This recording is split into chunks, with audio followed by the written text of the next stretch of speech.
When the entire nation of America held its breath, eyes fixed on the coronation of the new Pope, Robert Prevost the 14th, amid the echoing bells of St. Peter's Square, in a hidden corner where light could not reach, beneath the cold basement of an ancient church, two people were whispering a secret powerful enough to shake the entire papacy, and the whole of America would hold its breath a second time.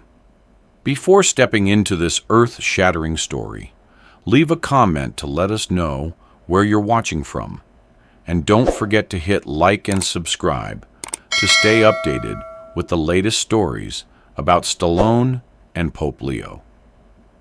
That morning, the sun had just begun to warm the ancient stones of St. Peter's Square.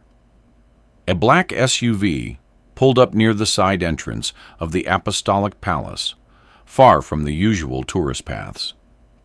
The driver stayed inside. The rear door opened slowly, and a tall figure stepped into the cool shadows of the Apostolic Palace through the side entrance, guarded by two men in Swiss uniforms. That man was Sylvester Stallone, wearing a black wool coat, dark sunglasses, and an expression that made it clear this was no ordinary visit. It had started with a letter. Not from an agent, not from a publicist, but from a courier who refused to give his name. Just a white envelope, handwritten, no stamp. Inside, a short note. If you still remember what happened in room 312, come to Rome. May 14th. No press, just truth. Signed only with 3 letters. R.P. He read it a dozen times before believing it. Pope Robert Prevost? What could he possibly know about room 312? About New York in the spring of '75. About the piece of Stallone's life he had kept buried beneath decades of premieres, rewrites, and handshakes. The memory struck him hard. His mother, frail in her hospital bed, the quiet hallway outside Mount Sinai, the call he never expected, telling him his estranged father had died alone in a rehab clinic in Yonkers. There had been no funeral, no photos, just silence, a silence that stayed with him. And now, a pope, a man with the eyes of the world on him, was calling him into that silence again.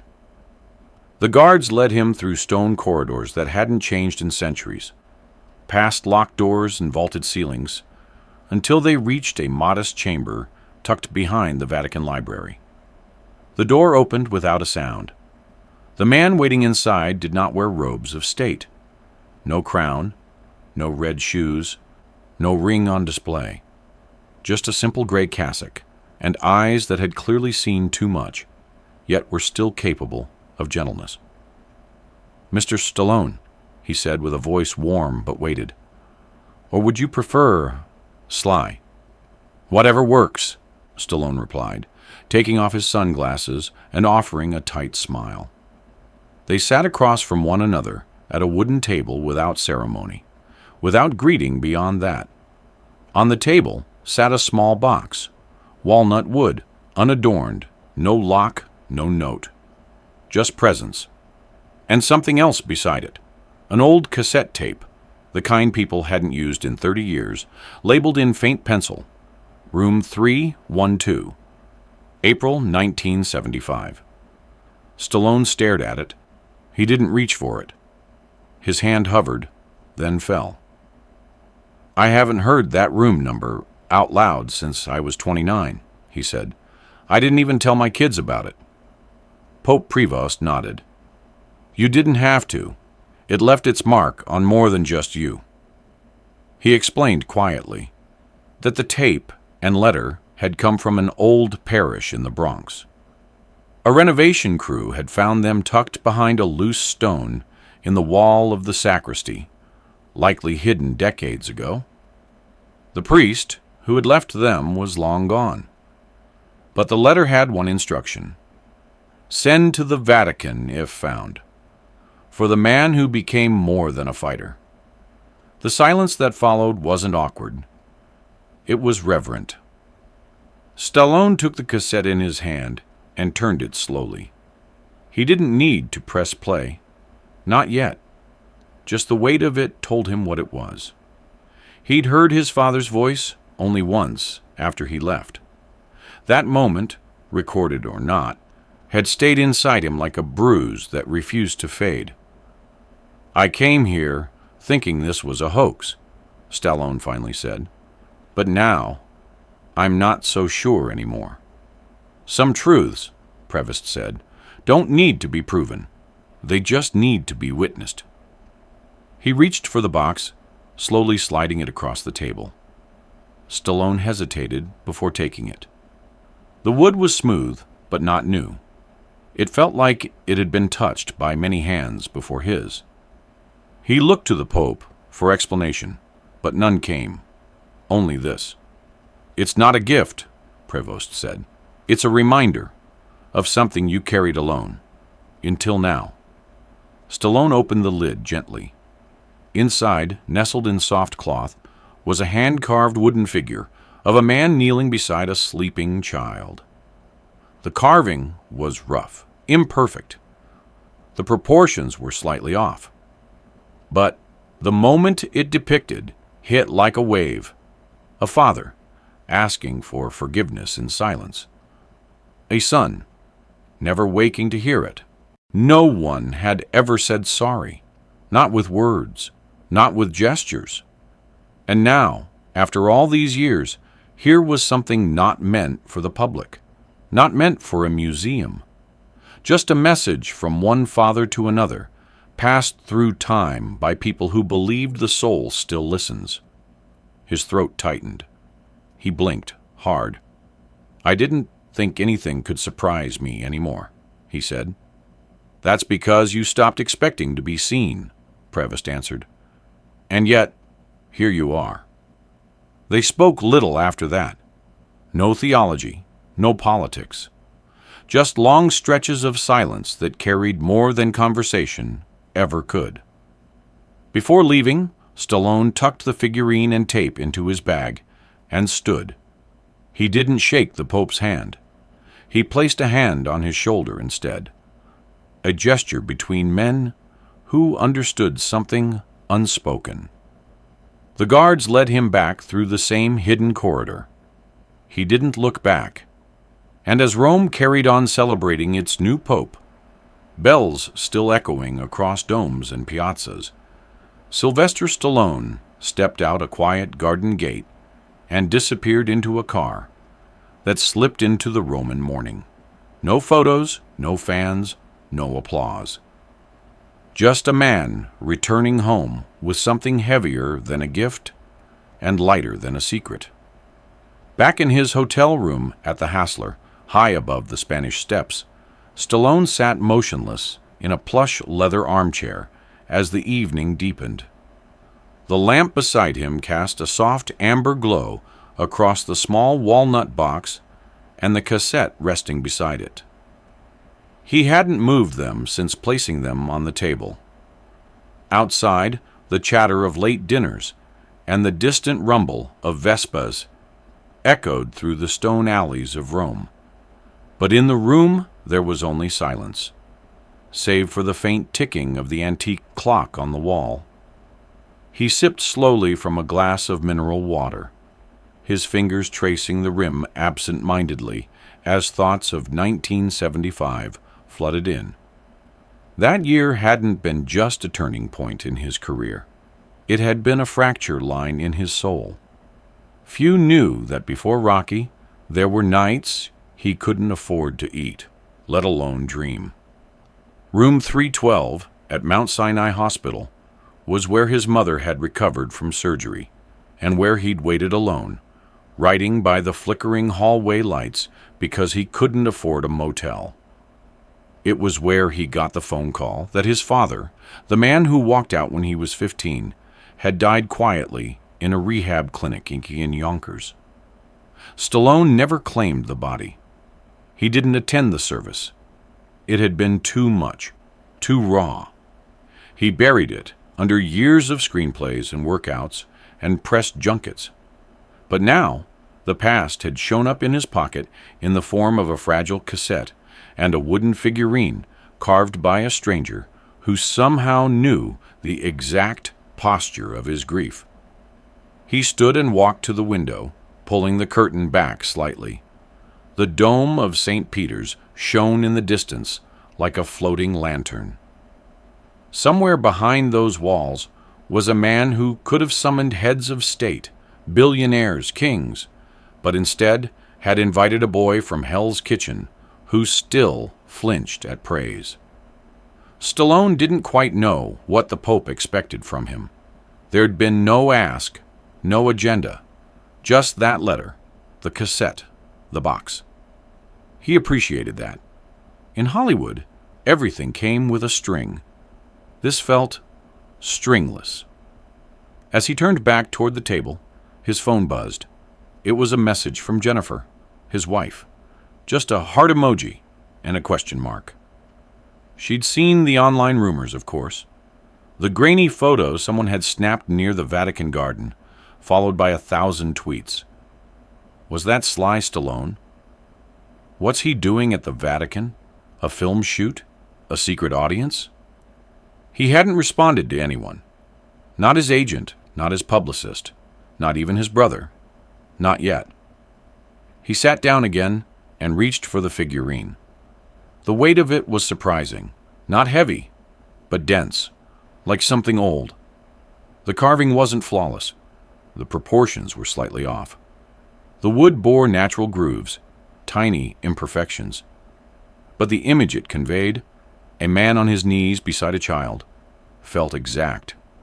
His own father had never once knelt to apologize, to embrace, to ask for anything. And somehow, this clumsy handmade sculpture captured what a lifetime of fame and box office numbers couldn't.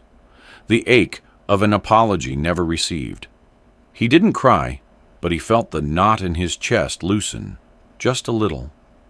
He placed it gently back beside the cassette, then reached into his bag and pulled out a small portable cassette player he kept out of nostalgia. He'd used it for voice notes during Rocky II, and for years it sat in a drawer in his den. For reasons he never fully understood, he'd brought it with him on this trip. He inserted the tape and hesitated. The play button seemed to wait with him. He pressed it. At first, just static. Then, a voice, gravelly, slow, filled with effort. "Michael, if this finds you, I'm not sure who made it happen. Maybe Malone. Maybe someone bigger." He froze. The voice was unmistakable. Older, weaker, but him, his father. "I know I wasn't much of a father. Hell, I wasn't much of anything. I had no idea how to be around you. Every time I looked at you, I saw my own failure. That's not your fault. It never was. I left because I was ashamed, and because I was stupid." The voice faltered, coughed. The old tape hissed and crackled. "I watched Rocky. You know that? At a shelter. I sat there, surrounded by vets and junkies, and there you were, fighting your heart out. And I cried. Not because you won, but because you forgave the world even when it didn't deserve it." Stallone's hand tightened around the edge of the table. He leaned forward. "I know this can't fix anything. I want you to know, Michael, that you made something of the pain. You turned it into something good. And if that's not God's work, I don't know what is." The tape clicked. End of side A. He didn't move for a long time. He didn't rewind. He didn't need to. Every word had embedded itself deep, like carvings in his ribs. His father hadn't asked for forgiveness. He'd offered recognition. And somehow, that meant more. He placed the player down, stood slowly, and walked to the balcony. Rome below was alive with light, the clinking of glasses, the sound of violins from street corners. And yet, The air felt reverent, like a cathedral suspended in twilight. He pulled out his phone, opened his camera, and snapped a photo, not of himself, not of the view, but of the figurine and the cassette on the table. He uploaded it to Instagram, no caption, no explanation, just the image. Within minutes, comments flooded in. What is this? Is it from the Pope?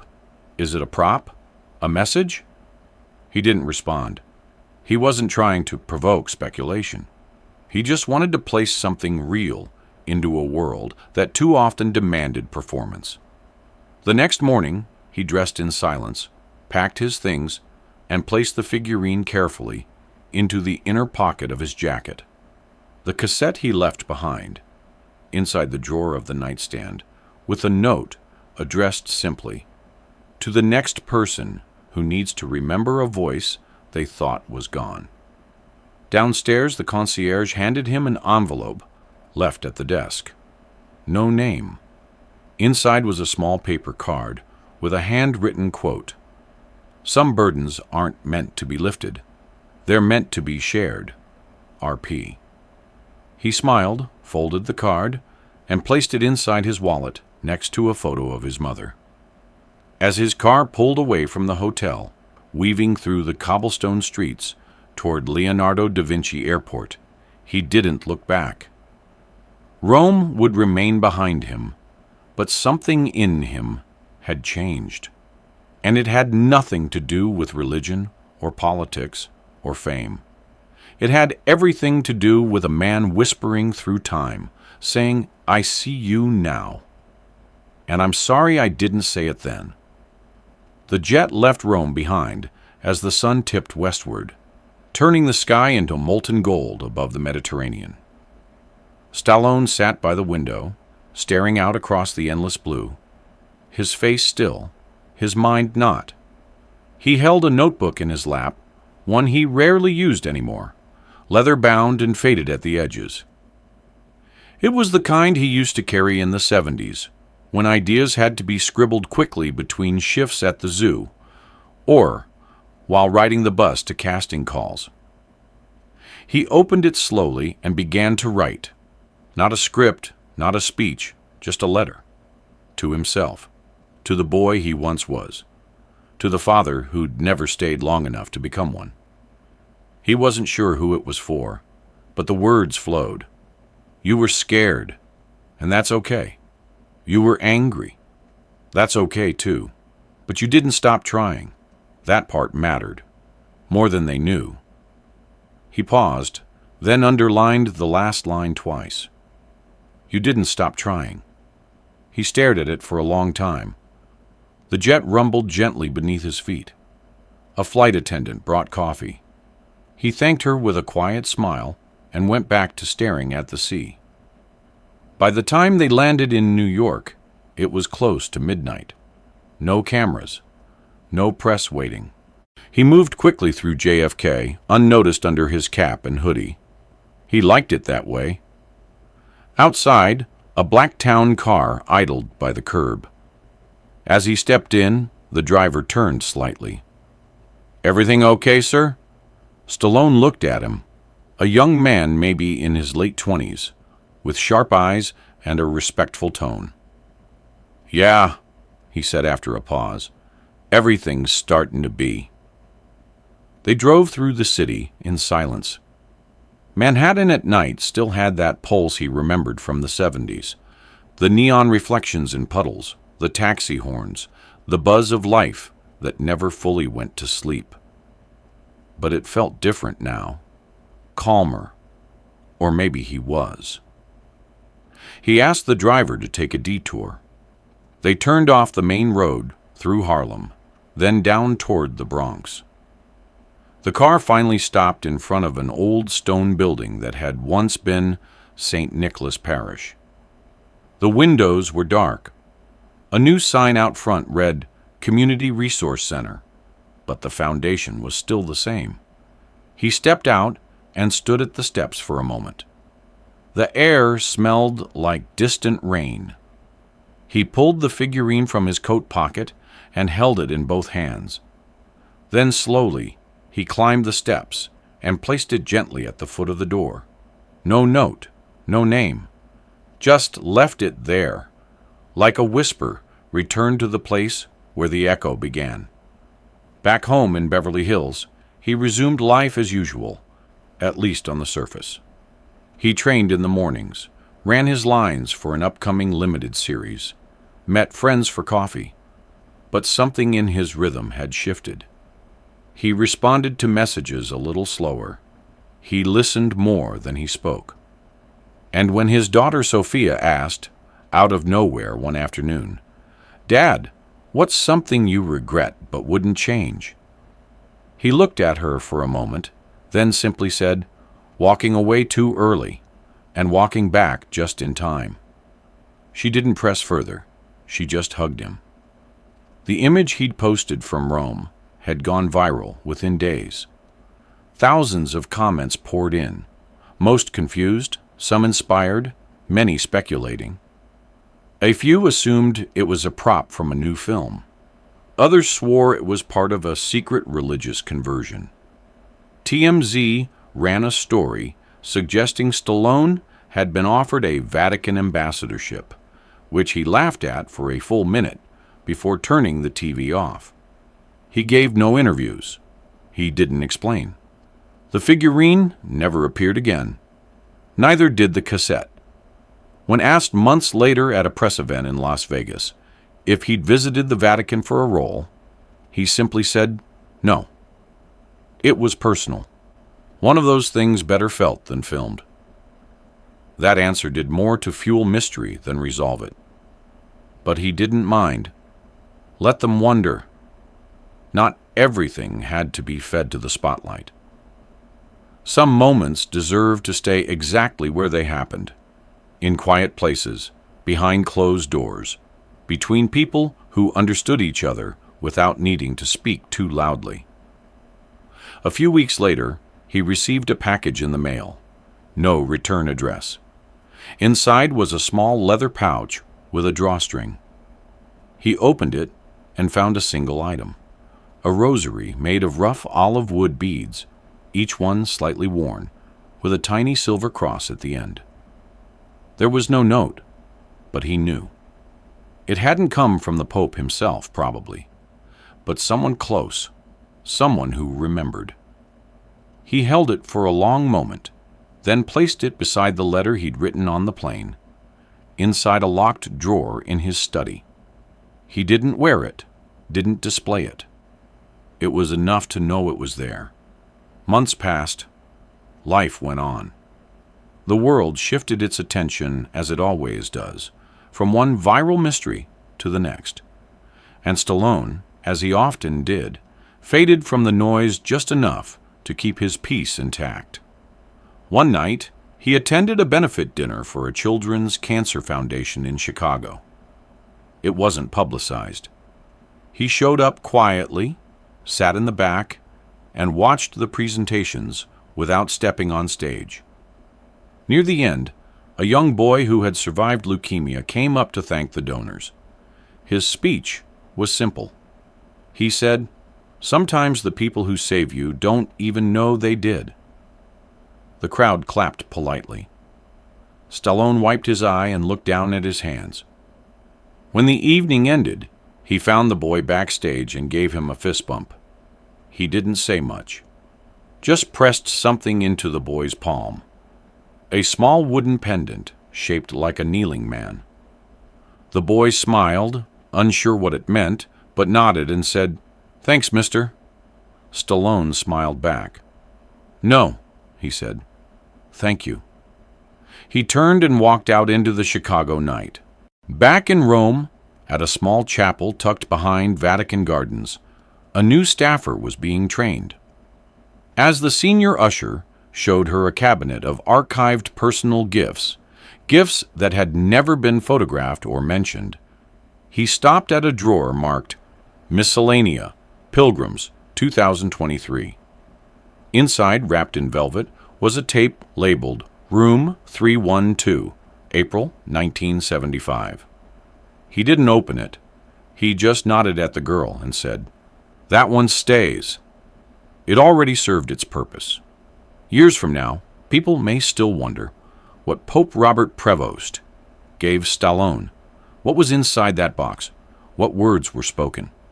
But the truth never needed headlines. It needed healing. A gesture was made in silence. A wound was acknowledged, not cured, but touched with care. And a man who had punched his way into cinematic legend finally received something that neither fame nor fortune could offer: the gift of being seen for who he truly was. Not a movie icon, not a symbol, just a son, a man, someone still learning how to carry the weight of what was and the quiet hope of what could still be. And that was the real story, the one that would never appear in the news, because it never had to. In a world obsessed with fame, noise, and appearances, this story reminds us of something far more lasting: that the deepest healing doesn't happen in front of cameras or under bright lights. It happens in silence, in stillness, in the moments where truth whispers louder than applause. Sylvester Stallone, a man known for his strength on screen, faced something far more powerful than any opponent in the ring. A buried piece of his past, a wound carried quietly for decades. And in that sacred room beneath Vatican stone, with a pope who saw beyond the icon, he received not just a gift, but recognition, closure, and grace. This wasn't about religion, and it wasn't about celebrity. It was about humanity. About how two men from opposite worlds, one from the streets of New York, the other from the sacred halls of Rome, met in the middle of silence and chose to honor something greater than ego: honesty, forgiveness, memory, dignity. It's easy to think that healing comes from grand gestures, but often it comes in the form of an old cassette, a carved figurine, a quiet touch on the shoulder, a voice from the past saying, "I saw you." And maybe that's the message we need most right now, that even after a lifetime of carrying pain, it's not too late to lay it down, that what we bury doesn't disappear. But sometimes, if we're brave enough, it returns not to haunt us, but to set us free. Let this story remind you: the world may celebrate the loud moments, but our souls are shaped by the quiet ones, the real ones, the ones that don't make headlines, but change everything.